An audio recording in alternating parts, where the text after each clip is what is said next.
નમસ્કાર વિદ્યાર્થી મિત્રો, આપણે સામાજિક આંદોલનો વિશે માહિતી મેળવતા હતા, જેમાં આપણે સુધારાવાદી આંદોલન અને ક્રાંતિકારી આંદોલન વિશે માહિતી મેળવી. હવે જોઈએ પ્રતિરોધાત્મક સામાજિક આંદોલન. જ્યારે સમાજમાં સામાજિક પરિવર્તનની ગતિ ઝડપી બને અને લોકો તેની તીવ્રતા સાથે જ્યારે સમાયોજન ન સાધી શકે, ત્યારે જે આંદોલન થાય એ આંદોલનને પ્રતિરોધાત્મક આંદોલન તરીકે ઓળખાવી શકાય. પ્રતિરોધ એટલે રોકવું કે વિરોધ કરવો. જ્યારે સમાજમાં જે પરિવર્તન આવે છે તે તેમની ઈચ્છા પ્રમાણે ન આવતું હોય તો લોકો પરિવર્તનની વિરોધમાં આંદોલન ચલાવે, એને પ્રતિરોધાત્મક આંદોલન કહેવામાં આવે છે. દાખલા તરીકે નર્મદા બંધ વિરોધી આંદોલન થયું. અમુક ભાષા કે ભાષાઓ પ્રત્યે વિરોધ દર્શાવવા માટે આંદોલન થતા હોય તો આ બધા આંદોલનને પ્રતિરોધાત્મક આંદોલન કહેવામાં આવે છે. અને પ્રતિરોધાત્મક આંદોલનનું પરિણામ કાં તો ઘણું જ આંશિક પરિવર્તન લાવે છે અથવા તો જે તે પરિસ્થિતિને ટકાવી રાખવા માટેનું હોય છે. એટલે કે અત્યારે જે છે એ ચાલવા દેવું, એમાં પરિવર્તન કરવાની જરૂર નથી, એવું જ્યારે લોકોને લાગતું હોય ત્યારે આવા પ્રતિરોધાત્મક આંદોલન ચલાવવામાં આવતા હોય છે. એલ બર્ટેન્ટ જણાવે છે કે પ્રતિરોધ આંદોલન એવા આંદોલન છે અથવા તો એટલા માટે ઉદ્ભવે છે કારણ કે લોકોને એવો વિશ્વાસ હોય છે કે જે કંઈ પરિવર્તન આવી રહ્યું છે અથવા તો વર્તમાનમાં જે પરિસ્થિતિ છે તે યોગ્ય નથી, એટલે એનો વિરોધ કરવો જોઈએ. આવા આંદોલનોનો ઉદ્દેશ જે પરિવર્તનો આવી રહ્યા છે તેને રોકવાનો છે અને જે તે પરિસ્થિતિને જેમ છે તેમ ટકાવી રાખવાનો છે. આ આંદોલન સાથે જે લોકો જોડાતા હોય એમનો ઉદ્દેશ એ હોય છે કે એ લોકો અત્યારની પરિસ્થિતિમાં પરિવર્તન લાવવા ઈચ્છતા નથી. અને ક્યારેક આ આંદોલન એટલા માટે પણ ઉદ્ભવે છે કે સમાજમાંના સ્થાપિત હિતોને પોતાનું વર્ચસ્વ સત્તા જોખમાતી હોય એવો ભય લાગતો હોય છે.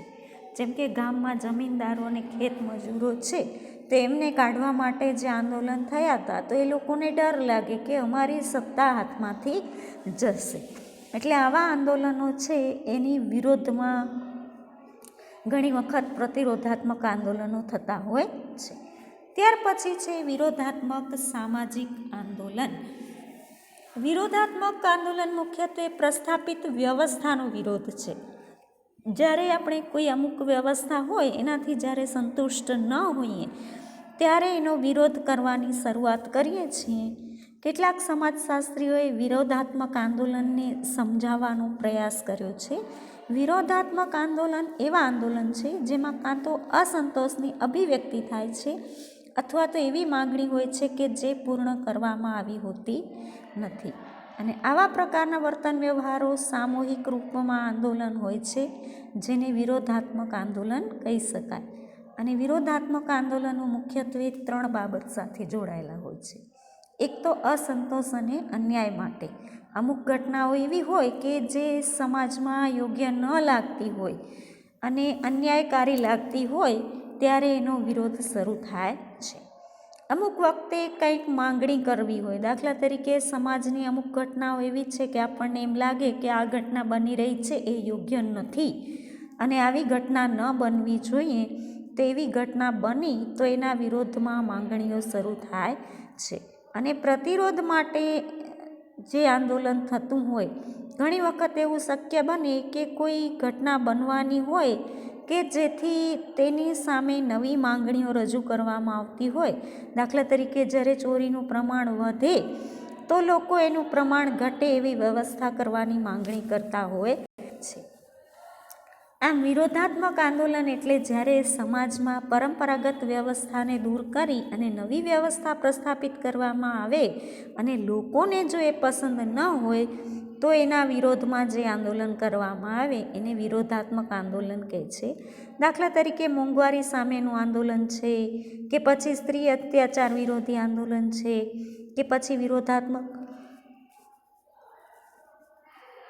આંદોલન સમાજ હોય કે અવિકસિત સમાજ હોય, દરેક સમાજમાં આ પ્રકારના આંદોલનો થતા જ હોય છે અને મોટે ભાગે આવા આંદોલનો લોકશાહી સમાજમાં થતા હોય છે. શું કામ કે લોકશાહી સમાજના લોકો છે એ જાગૃત હોય છે પોતાના અધિકારો માટે. એટલે ત્યાર પછી વાત કરીએ સ્વચ્છતા આંદોલનની. તો આધુનિક વિશ્વની એક જટિલ સમસ્યા અસ્વચ્છતા અને ગંદકીની છે. વિશ્વમાં પ્રતિવર્ષ ગામડાઓ, કસ્બાઓ, નગરો કે મહાનગરોમાં જે કચરાના ઢગલા ખડકાય છે તે પર્યાવરણવાદીઓ માટે ચિંતાનો વિષય છે. ચિંતાનો વિષય તો બધા માટે છે, પણ પર્યાવરણવાદીઓને એની વધારે ચિંતા થાય છે અને આપણને સામાન્ય માણસને ચિંતા નથી થતી, એટલે આપણે કચરાના ઢગલાઓ ખડકતા જ જઈએ છીએ. જળવાયુને પ્રદૂષિત કરતા કચરાના ઢગલાઓને સમગ્ર માનવજાતિ માટે અનેક પ્રશ્ન પેદા કર્યા છે. 25 માર્ચ 2014ના રોજ જીનીવા ખાતે જે એક પરિષદ થઈ હતી, જે પરિષદ વર્લ્ડ હેલ્થ ઓર્ગેનાઇઝેશનને એમાં એમ કીધું હતું કે 2012ના અરસામાં વિશ્વમાં કુલ 70 લાખ કરતાં પણ વધુ લોકો માત્ર પ્રદૂષિત વાતાવરણને કારણે મૃત્યુ પામે છે. અને વર્લ્ડ હેલ્થ ઓર્ગેનાઇઝેશન જ એક અન્ય અહેવાલ મુજબ દૂષિત પાણીના કારણે અને ઝાડાને કારણે પણ દર વર્ષે 22 લાખ લોકો મૃત્યુ પામે છે અને દર વર્ષે 5 વર્ષથી નાની ઉંમરના 18 લાખ બાળકો દૂષિત પાણીને લીધે મૃત્યુ પામે છે.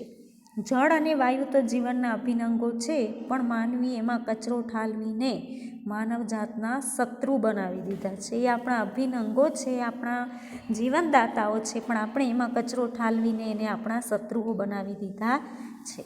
આજે ચારે બાજુ ગામડા હોય કે શહેર હોય, ગમે ત્યાં તમે જોશો તો દરેક વિસ્તારો કચરાથી ઉભરાતા હોય છે.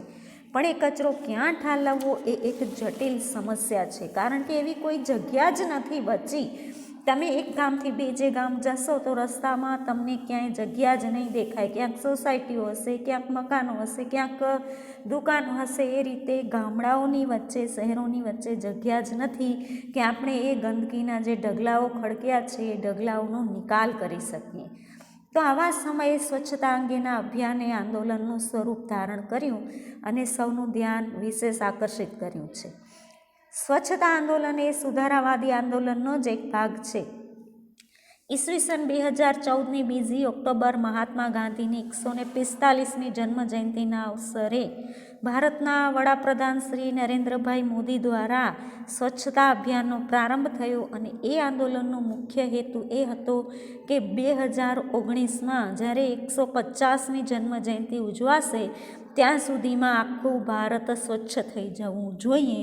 પણ અત્યારે તમે જોઈ શકો છો કે આપણે ધાર્યા પરિણામો પ્રાપ્ત કરી શક્યા નથી. પ્રધાનમંત્રી શ્રીના આદેશ પ્રમાણે આજે સ્વચ્છતા અભિયાન ભારતના તમામ રાજ્યોમાં વિસ્તાર પામ્યું છે અને ગામડાની શેરીઓમાંથી શરૂ કરીને શહેરના મહોલ્લા અને જાહેર સ્થાનોની સ્વચ્છતાને પ્રાધાન્ય મળ્યું છે. સરકાર ઉપરાંત વિવિધ સામાજિક અને સ્વૈચ્છિક સંસ્થા અને સમૂહ માધ્યમોએ પણ એ આંદોલનમાં જોડાવાનો પ્રયાસ કર્યો છે અને આ આંદોલન એક જન આંદોલન બન્યું છે. ભારતમાં સ્વચ્છતા આંદોલનમાં સમાજના તમામ વર્ગના લોકો સ્વયંભૂ જોડાયા છે અને સમગ્ર રાષ્ટ્રમાં સ્વચ્છતા અંગેના કાર્યક્રમોની એક સાંકળ રચાઈ છે.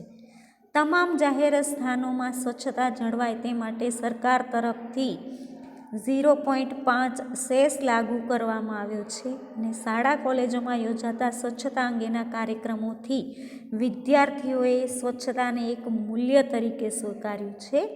આ રીતે સ્વચ્છતા અભિયાને સુધારાવાદી આંદોલનના ભાગ તરીકે સમગ્ર દેશમાં સ્વચ્છતા અંગેની અનોખી ચેતના જગાવી છે. હવે આ સામાજિક આંદોલનો થાય તો છે, પણ એની સામાજિક અસર શું થાય છે એ પણ જાણવું જરૂરી છે. તો સામાજિક આંદોલન એ સમૂહની સામાજિક અભિવ્યક્તિ છે. સમૂહના લોકો પોતાના નક્કી કરેલા હેતુ માટે આંદોલન કરે છે અને આંદોલન એક ચોક્કસ પરિવર્તન માટે કરવામાં આવે છે. આ સામાજિક આંદોલન સમાજ ઉપર ખૂબ ગહન અસર ઊભી કરે છે. કઈ કઈ અસરો થાય છે એની વાત કરીએ તો સામાજિક આંદોલન પરિવર્તનની પ્રક્રિયા ઝડપી બનાવે છે, લોકોમાં સભાનતા વધે છે, નવી નેતાગીરી ઊભી થાય છે, વૈચારિક વિકાસ થાય છે અને વૈકલ્પિક ઉપાયોની ચર્ચા થાય છે અને આંદોલનથી સમાજમાં બદલાવ પણ આવે છે. ટૂંકમાં સમાજમાં સામૂહિક વર્તનો દ્વારા પોતાના અસંતોષની અભિવ્યક્તિ કરવાના પ્રયત્નો સામાજિક આંદોલનો દ્વારા કરવામાં આવતા હોય છે. આમ સામાજિક આંદોલનો એ એક સાધન છે જેના દ્વારા વ્યક્તિ પોતાના અસંતોષને વ્યક્ત કરી સમાજમાં આંશિક કે સંપૂર્ણ પરિવર્તન લાવે છે. સમાજમાં બે પ્રકારના સમૂહ હોય છે, એક રૂઢિવાદી સમૂહ અને બીજો સમૂહ એવો હોય છે કે જે આધુનિકતાવાદી હોય છે. ઘણી વખત એવું થાય કે આધુનિકતાવાદી સમૂહ છે એ સમાજ વ્યવસ્થામાં પરિવર્તન લાવવાનો પ્રયાસ કરતો હોય, પણ રૂઢિવાદી સમાજ એ સ્વીકાર્ય ગણતું નથી અને પરિણામે શું થાય છે કે જે પરિવર્તનો આવવાના હોય એને અટકાવી અને જૂની વ્યવસ્થાને ટકાવવાનો પ્રયાસ કરે છે. આમ સમાજમાં એક કે બીજા પ્રકારના લાંબા ગાળાના કે ટૂંકા ગાળાના સામાજિક આંદોલનો જોવા મળતા હોય છે. સામાજિક આંદોલનો સ્થગિત તથા સ્થિર સમાજમાં નવચેતના પ્રસારવાનું કામ કરે છે અને સામાજિક આંદોલનના લોકભાગીદારી જરૂરી છે. જો લોકભાગીદારી વધારે હોય અને આયોજિત હોય તો ચોક્કસપણે આપણે જે કાર્ય માટે આંદોલન કર્યું છે એ સફળ થાય છે અને સમાજના સુશાસન માટે આવી જ લોકભાગીદારી જરૂરી છે. એનું એક ઉદાહરણ પંચાયતી રાજ છે, જેની સમજ આપણે હવે પછીના પ્રકરણમાં મેળવીશું. તો અહીંયા આ પ્રકરણ પૂર્ણ કરીએ છીએ. સ્વાધ્યાયના પ્રશ્નો એટલા બધા છે નહીં, એટલે બધા જ પ્રશ્નો સ્વાધ્યાયની નોટમાં સમયસર લખી નાખવાના રહેશે.